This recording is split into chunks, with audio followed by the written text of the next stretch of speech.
नमस्कार। एक सवाल है, क्या प्यार और एकता जबरदस्ती से पैदा की जा सकती है? आइए आज एक ऐसी ही कहानी की गहराई में चलते हैं। एक ऐसे पिता की कहानी जिनके इरादे तो नेक थे, लेकिन अंजाम शायद वैसा नहीं हुआ जैसा उन्होंने सोचा था। तो कहानी के जो पिता हैं राजेंद्र, उनका एक ही मूल मंत्र था, शेयरिंग इज केयरिंग। उनका मानना था कि अगर उनके बेटे सब कुछ आपस में बांटेंगे तो उनके बीच का प्यार, उनका भाईचारा सब बढ़ेगा। और ये सिर्फ एक कहावत नहीं थी उनके लिए, ये एक ऐसा सिद्धांत था जिसे उन्होंने अपने बेटों की जिंदगी के हर पहलू पर, हर कीमत पर लागू कर दिया। पर एक मिनट सोचिए, क्या हर तरह की शेयरिंग से प्यार बढ़ता है? यही तो कहानी का सबसे बड़ा सवाल है।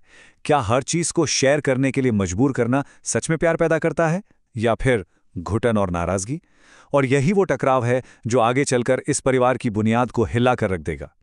तो चलिए देखते हैं कि ये सब शुरू कहां से हुआ। इस सिद्धांत की शुरुआत असल में एक बहुत ही आम से पल से हुई थी। सोचिए, गर्मी का दिन है, राजेंद्र घर आते हैं और उनके हाथ में सिर्फ एक कप आइसक्रीम।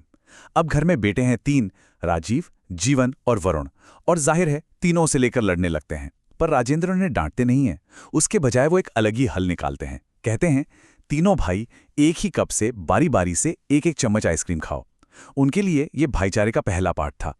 लेकिन जैसे जैसे वक्त बीता ना, शेयरिंग का ये पाठ प्यार की जगह एक बोझ सा बनने लगा। दरारें पड़ने लगीं और ये नीति सालों तक चलती रही। बचपन में तीनों भाइयों को एक जैसे कपड़े पहनने पड़ते थे। जब वो थोड़े बड़े हुए, किशोरावस्था में आए, तो 3 लड़कों के बीच सिर्फ एक बेसिक सा मोबाइल फोन। और फिर जवानी में 3 अलग अलग जिंदगियों और शेड्यूल के लिए बस एक कार। मतलब हर मोड़ पर उनकी अपनी जरूरतों, उनकी इच्छाओं को बिल्कुल नजरअंदाज कर दिया गया। वो कपड़ों वाला किस्सा तो इस टकराव को बिल्कुल साफ दिखाता है। सोचिए, राजीव को चाहिए थी एक लाल काली चेक शर्ट, जीवन का मन था जीन्स टी शर्ट पहनने का, और वरुण को पसंद था चमकीला पीला रंग। लेकिन राजेंद्र क्या लेकर आए? सबके लिए एक ही हल्का नीला खादी का थान। उनकी सोच सीधी थी, 3 भाई हो, एक जैसा कपड़ा पहनोगे तो कितना अच्छा लगेगा। और बेटों की प्रतिक्रिया वही जो किसी की भी होती, निराशा और शर्मिंदगी। यह तो बुढ़ापे वाला रंग है, सब लोग मुझ पर हंसेंगे। वो अपने दोस्तों के बीच मजाक का पात्र नहीं बनना चाहते थे, लेकिन उनके पिता के लिए यह एकता का प्रतीक था, भले ही वो जबरदस्ती से क्यों ना हो। अच्छा, फिर आया मोबाइल का दौर, और यहां भी कहानी वही। 3 किशोर जिनकी अपनी सामाजिक जिंदगी है, अपने दोस्त हैं, और उन सबके बीच शेयर करने के लिए सिर्फ एक बेसिक सा फोन। ये शेयरिंग कम और रोज रोज की असुविधा और झगड़े का कारण ज्यादा बन गया था। तो जैसे जैसे बेटे बड़े होते गए, ये छोटा मोटा टकराव एक गंभीर रूप लेने लगा। अब बात सिर्फ कपड़ों या मोबाइल की नहीं रह गई थी, अब बात आ गई थी उनके करियर पर, उनके भविष्य पर, और उसे भी उसी एक नियम से बांधा जा रहा था।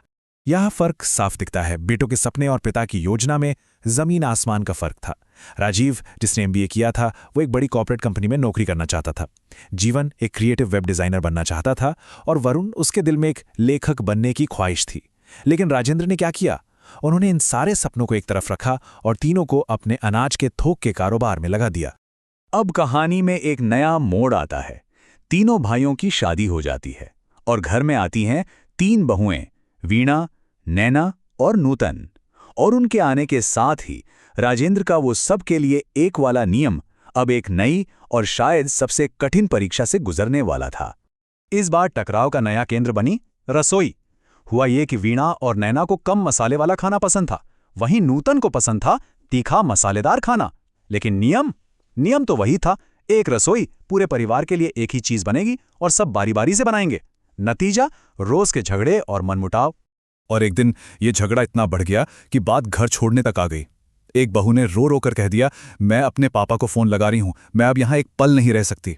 सोचने वाली बात है, जो सिद्धांत परिवार को जोड़ने के लिए बनाया गया था, अब वही परिवार को तोड़ने की वजह बन रहा था। और बस यहीं कहानी में आता है एक महत्वपूर्ण मोड़। घर के इस तनाव से परेशान होकर बहुएं चुपके से फोन कर देती हैं राजेंद्र के बड़े भाई को, यानी ताऊजी को। और ताऊजी का आना ही इस कहानी का सबसे बड़ा टर्निंग पॉइंट साबित होता है। अब ताऊजी थे बहुत समझदार। उन्होंने राजेंद्र की ही दलील उन्हीं पर इस्तेमाल की। उन्होंने एक प्रस्ताव रखा। बोले, राजेंद्र, चलो अपने बेटों और बहुओं के साथ गांव चलो, वहां पूरा खानदान एक साथ रहता है, सब मिलकर रहेंगे तो प्यार और बढ़ेगा। और जब राजेंद्र ने इसके लिए मना कर दिया तो ताऊजी ने वो सवाल पूछा जिसने राजेंद्र को अंदर तक झंझोड़ कर रख दिया। उनके दोहरे मापदंडों को सामने ला दिया। उन्होंने पूछा, अगर तुम अपने पूरे खानदान के साथ एक छत के नीचे नहीं रह सकते तो अपने बेटों को एक साथ रहने के लिए मजबूर क्यों कर रहे हो? और फिर ताऊजी ने समझाई असली बात, कहानी का सार। उन्होंने कहा, प्यार जबरदस्ती से नहीं होता राजेंद्र, ये आज़ादी से होता है। उन्होंने बताया कि सच्चा प्यार किसी को नियमों में बांधने से नहीं, बल्कि उन्हें अपनी मर्जी से जीने की आज़ादी देने से मिलता है।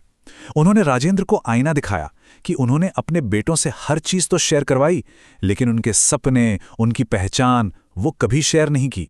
तो इस कहानी से क्या सीख मिलती है? असली पारिवारिक प्रेम है क्या? ये सबको एक ही सांचे में ढालना नहीं है, बल्कि ये तो उन्हें अपने रास्तों पर उड़ने के लिए एक खुला आसमान देना है, इस विश्वास के साथ कि चाहे वो कहीं भी उड़ें, उनकी जड़ें हमेशा एक दूसरे से जुड़ी रहेंगी। ताऊजी की बातों ने राजेंद्र की आंखें खोल दी। उन्हें एहसास हुआ कि जिसे वो प्यार समझ रहे थे, वो असल में उनका डर था, एक डर जो जबरदस्ती का रूप ले चुका था। और इस एहसास के बाद उस परिवार में एक बहुत बड़ा बदलाव आया। राजेंद्र सच में टूट गए। उन्होंने रोते हुए अपनी गलती मानी, अपने बेटों से, अपनी बहुओं से सबसे माफ़ी मांगी और ये भी माना कि उन्होंने डर के कारण उन सब की जिंदगी को नियंत्रित करने की कोशिश की। और फिर उन्होंने उन सबको वो दिया जिसकी उन्हें सबसे ज़्यादा ज़रूरत थी, आज़ादी। अपनी ज़िंदगी अपने तरीके से जीने की, अपना काम चुनने की, अपनी पहचान बनाने की आज़ादी। कहते हैं उस दिन उस घर का माहौल ही बदल गया। तो यही था इस कहानी का मूल द्वंद्व। एक तरफ था राजेंद्र का डर, अगर ये लोग अलग हो गए तो परिवार बिखर जाएगा। और दूसरी तरफ थी ताऊजी की सीख, इन्हें आज़ादी दो, इनका प्यार और सच्चा और मजबूत होगा। और आखिर में जीत विश्वास की ही हुई। तो आखिर में ये कहानी हम सबके लिए एक सवाल छोड़ जाती है। एक परिवार को असल में क्या चीज़ जोड़ती है? सख्त नियम या फिर एक दूसरे के सपनों का सम्मान करने वाली आपसी समझ?